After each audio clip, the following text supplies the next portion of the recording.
Into the ropes and off. A flying tackle by and a drop kick that goes Buddy Rogers. Oh, he's caught him right there.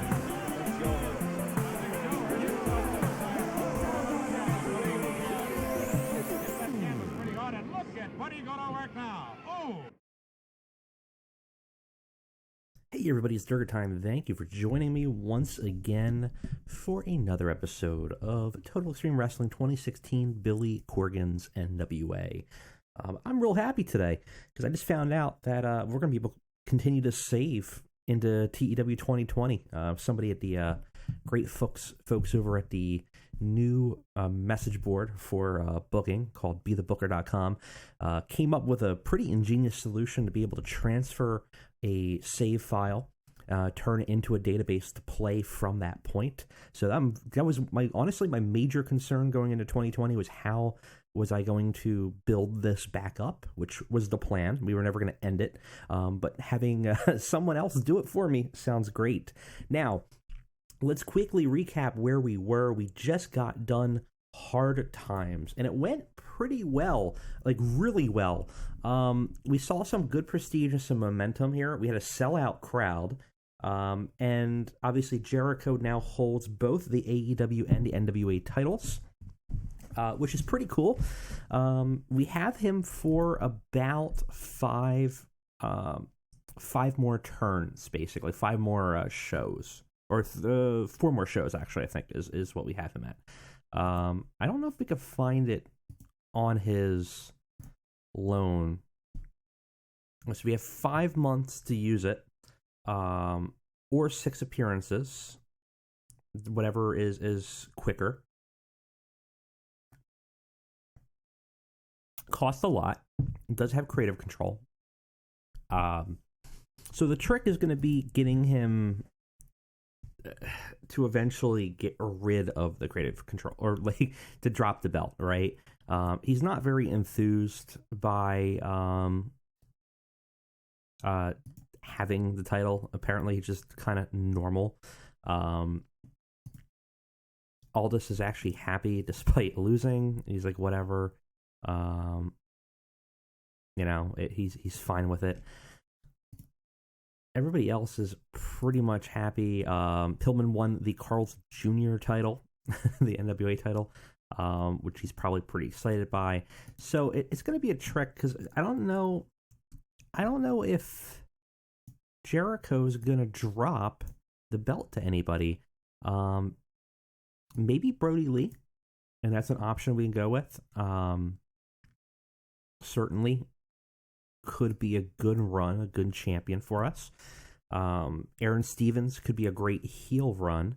We're trying to turn Brodie Lee face, though, because we have a lack of faces in the top. Colin Cassidy, we have his face. Tim Storm was not really a main eventer, right? I think we should probably move him down. He's an opener.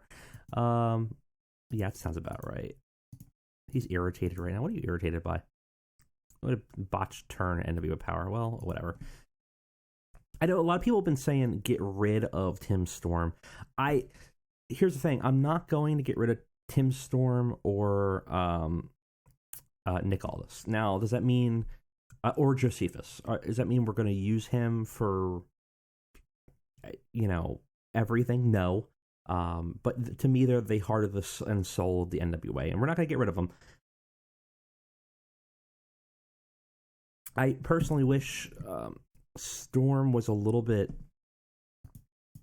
higher up here. I think it's more popularity than anything else, so I almost wonder if we can make him a little bit more popular if we can get him to get a little more steam under his boots. I know everyone's saying not to, but I have a soft spot for Tim Storm, so I kind of want to see a Tim Storm redemption run at some point. But I like the direction we're going now. So the goal here now is we have a time limit, and our time limit is this money, and we're burning through a sizable chunk.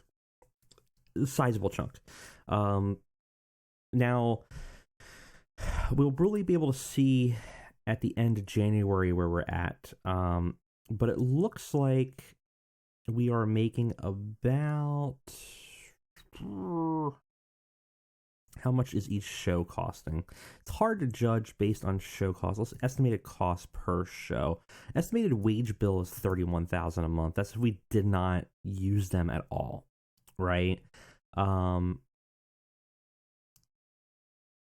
So we're getting about $83,000 in sponsorships.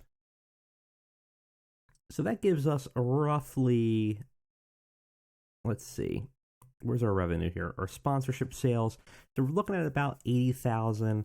That's going to cover most of the production and the show costs. And then we're going to have worker expenditures. Now, we made $61,000 in ticket sales, which is not bad. If we look at December, it's about probably what we're going to make. I mean, we made a lot more. Made the same amount of TV revenue already, which is interesting, but we're going to have 2 more weeks. So it's possible we're actually going to be a little bit less here. We're maybe not going to be at that 124,000. We might actually be closer to maybe 70, which wouldn't be bad. It gives us some more time, but we really need to move our momentum going forward. We really need more prestige. Now, we saw some good things over here, right? We are, in terms of importance, higher in our regional area than everywhere else. In terms of popularity, we're moving way up. Now, the spillover is what we want to look at. And if you've never really played this game, or if you're just watching it, which is weird, but I know some people don't have it. The spillover, how this works is popularity you get in one area will spill over to the other area, right? So basically people will come out from beyond that area. It's pretty broad. So Mid-Atlantic, which in the real world would be like West Virginia, Virginia State, those kind of areas. North Carolina is going to bleed into our area of the Southeast, right? So we're in the Southeast. So in order to move up the Colt, we need 47% importance in 2 regions. Now that's going to be difficult, hella difficult, but we can synergize a bit because the Mid-Atlantic gets spillover to the Southeast and the Southeast gets spillover to the Mid-Atlantic. So if we target these 2 areas, they'll both bounce back and forth on each other, right? And that's kind of what we want. So I think our goal is to get this up to 47% and Mid-Atlantic up to 47%. And we kind of become that stronghold out of Atlanta. Now, ways to do that is difficult. So I was thinking, instead of doing double shows over there, what if we had a B show or a secondary show? I had to look here because I always have a hard time remembering.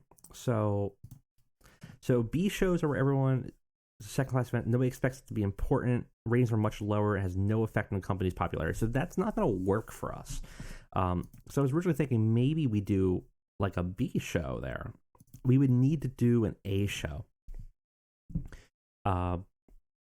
Or go there and promote it.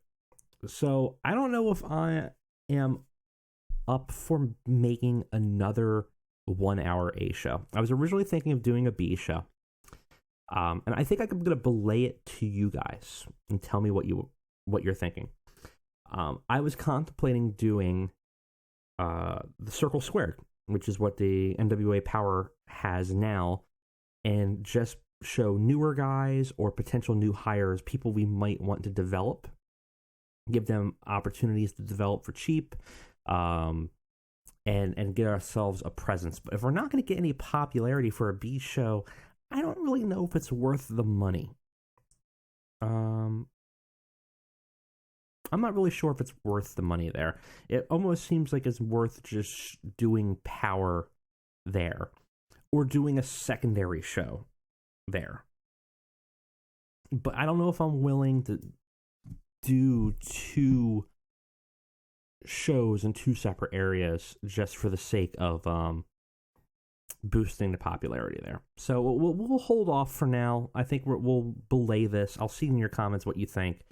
I'm not sure if that's the right call. I don't necessarily want to move Power back and forth, though, either. I kind of want to aggressively target that one popularity. Boom, boom, boom, boom, boom. You know, we've gotten some headway. I don't want to lose popularity over there because we're spending, 2 out of 4 weeks over in the Mid-Atlantic, right?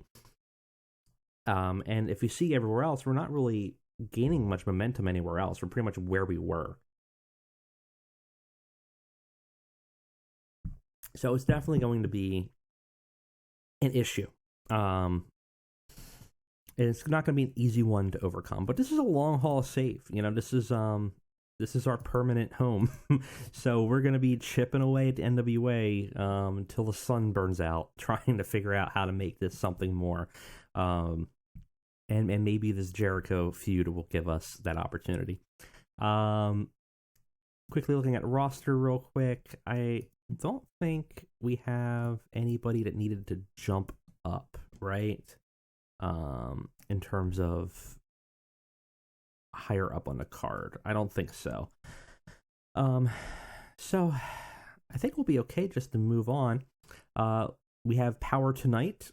Shouldn't be too bad. We do have 2 morale issues, but they were from a fight. Everyone else has some minor ones about being left off the show, which just happens. Probably shows you maybe we have too many people on this roster. What's our ideal roster? 20 people. We have 40. So we could look at some point grooming it. I think we have too many main eventers.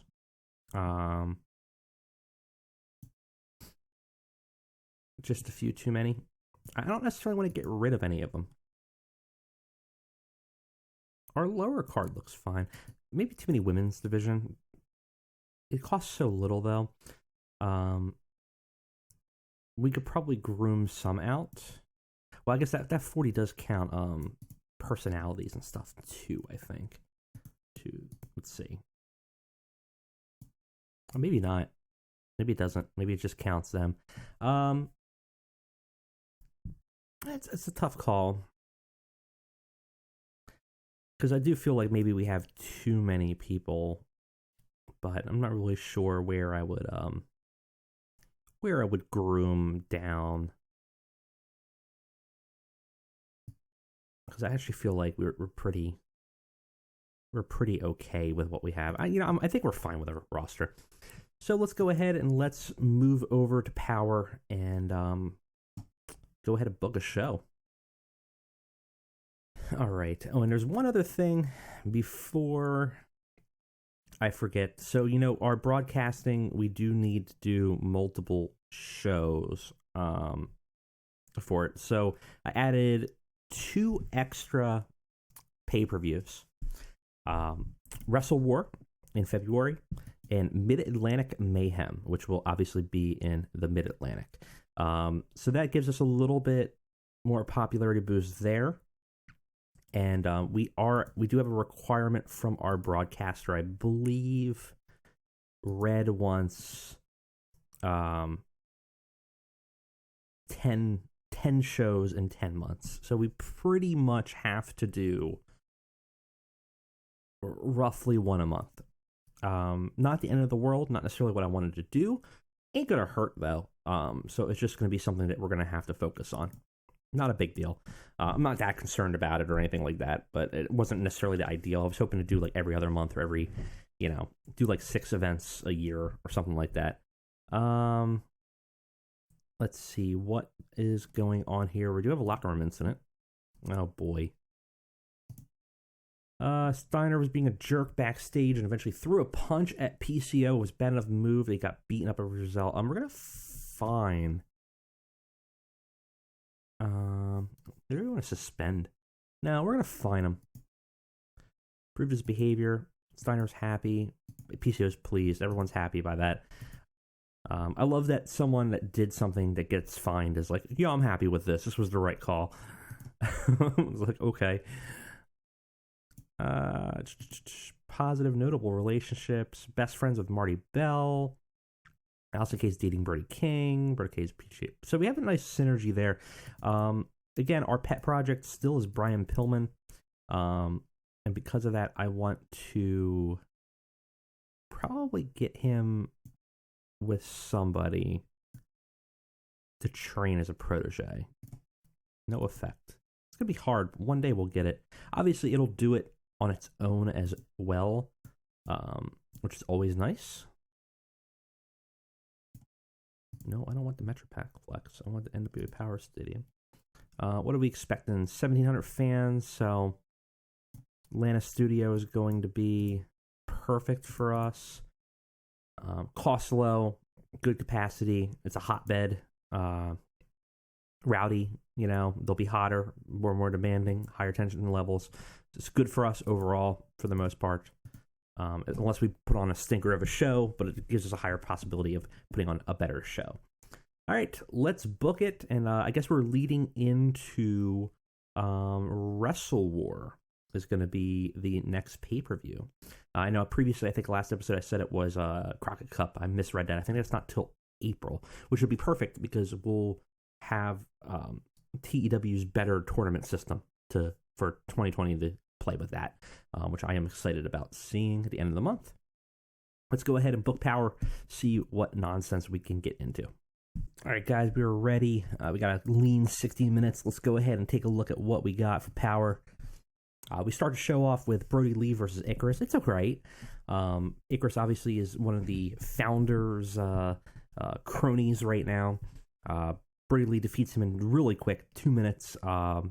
Really, really quick. Got to show off this strong start. Brodie Lee came off really well, and we both of our turns are not working well, so I think we're just going to abandon them. We'll go ahead and abandon them after the fact. Brodie has 65, Icarus had a 29. We gain heat for the Brodie Unhinged storyline. Yeah, we're just going to ignore it. Afterwards, Brodie Lee cuts a promo. He's holding the Founders Championship, which has got all 5 medallions in it. And, he says that, obviously, as you know, with the Founders Championship, he can challenge for any title, basically like a Money in the Bank for the NWA that we're doing. So we have a huge opportunity here for him to really take any belt anytime, potentially. And he knows that. And he says, no title's safe. And if you think anybody in the back, any authority figure, any founder, he's calling out Paul Pinky George. If you think that you're going to stop me, put me in a cage, tell me what to do, you're surely mistaken. Any evidence of that, just look at the bitch on your ground, one of your bitches on the ground that I just laid out. He's like, nothing can stop me kind of attitude, really calling out Pinky George and his cronies. And we haven't seen the company men for a bit. Like, we haven't really seen a foundation of them for a while. We know Pinky George was trying to recruit Brodie Lee to become an enforcer, but we haven't really seen much outside of that. So, kind of interesting that he's still calling him out, and we'll see maybe where that plays into. This gets great rating. Now we're going to ignore that. Afterwards, we have a music video, or not really a music video, it was especially supposed to be a announcer segment saying Chris Jericho will be here live, and it shows just some quick clips of the pay-per-view of him winning the title, and he will be here to make a statement as NWA Worlds Heavyweight Champion tonight. Does it very well. Oh. Ooh.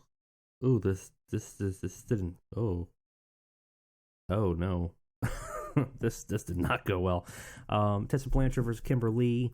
Extremely short match. Tessa Blanchard defeated Kimber Lee in 4 minutes, and it's a stinker, man. I would have thought she would have had better in-ring performance.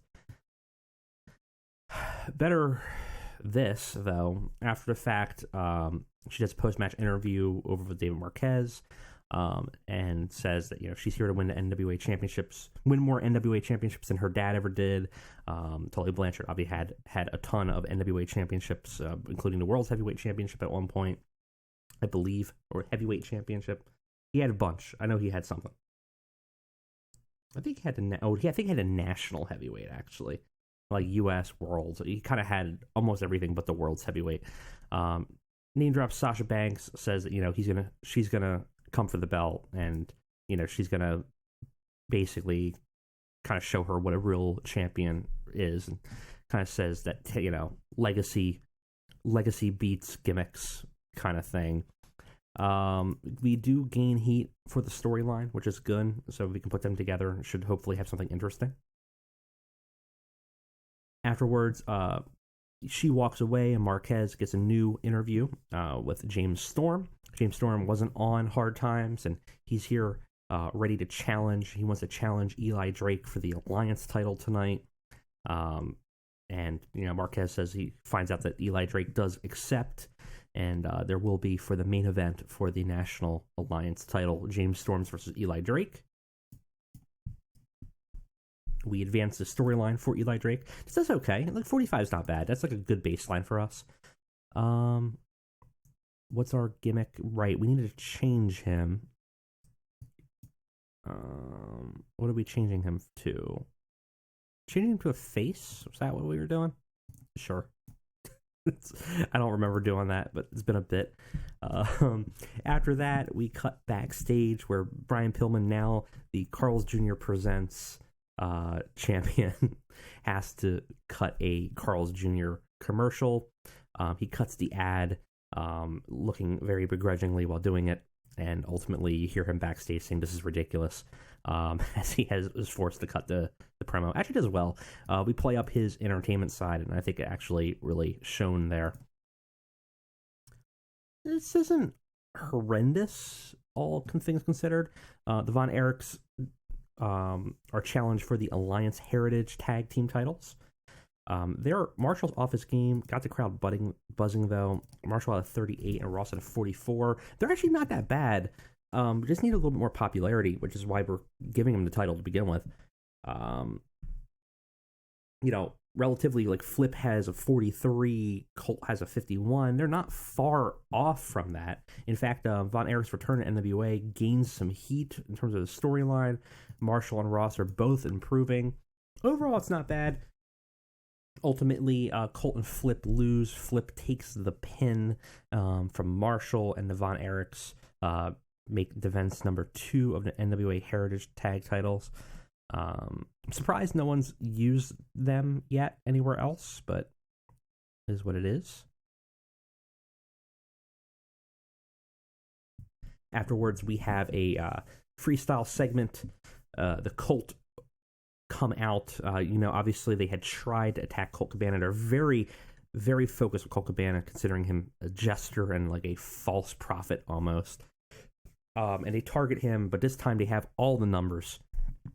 Bram's out there, Connor, Victor, all the Ascension.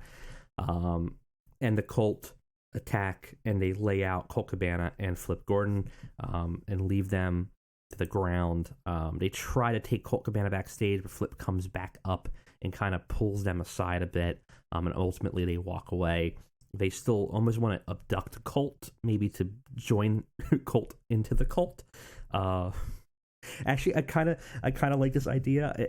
I wasn't really thinking about this yet, but it'd be a lot of fun if we actually brainwash Colt Cabana and rename him Colt, C-U-L-T, Cabana. Let me know what you guys think about that, and maybe we'll do it. I was originally going to have him as a nemesis, but maybe he ends up becoming part of the cult. I don't know. It'd be interesting. Overall, though, we gained heat for the story. It's doing really well. The segment's great. We're playing to the strength of Josephus and the rest of the crew, and him being more of a manager to these guys really helps. And finally, in our main event, it's actually kind of lackluster. Eli Drake versus James Storm. Eli Drake defeats James Storm in 12 minutes by pinfall with a fast roll-up and makes defense number 3 of the NWA National Heavyweight title. Drake had a 50. Storm had a 48. We advance but don't gain or lose heat for Eli Drake's story, which is good. It's kind of underwhelming, though. It was going to be a steal the show match, and I don't know if we really stole the show. It's fine. Oh, no, it was a wild brawl. It's... I think we hurt ourselves. I wanted Storm to dominate because he's got a real negative streak right now, and I really I'm worried that his morale is going to dip too low. I need to give him some wins somewhere. And finally, Jericho and Aldis not main event match, but Jericho comes out to the arena live with his 2 titles and cuts a promo in the audience. He says, I told you I would be dual champion in this alliance. Now I've won the belts in Japan, I won belts in America, I won belts in Mexico, everywhere in the world, because I am the best in the world. I told you for years, and today, holding the 10 pounds of gold, I can officially say, proves it. Aldis interrupts his monologue and demands a rematch tonight. He says he hears you. I hear you, Aldis. I'll give you a rematch, but come on, man. I thought this was an old school wrestling promotion. You don't give away a match this caliber to these pathetic fans. You gotta go global, man. You will have your rematch at the main event. Probably the biggest match of your career, in the biggest way possible, at the first Wrestle War of the new millennium. I'll be waiting. So, actually a little weakness here. Jericho, I let him go off the script, but because all this was still on a script, it actually struggled to keep up and kind of ad-lib with him. So actually probably hurt us a little bit. Overall, show was a 44, not really what I wanted. It did increase our popularity, which is great, but I really thought our main event really stunk it, unfortunately. I hate to say it, I feel like we need to get rid of James Storm. I don't know. But I'm not happy with that. I'm not happy with where we're at here. And I think we are a little lacking there, unfortunately. But I don't know. We'll have to look at the roster. We'll look through here after this loading screen, but I'm not happy with the results there. Yeah, USA is also not happy with it. Got the Power 18. I feel like show is pretty good, but we don't want pretty good. I need banging out of the park. Holy crap.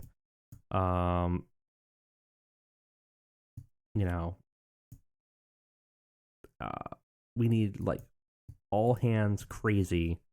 And I don't know if we can get that with some of our roster.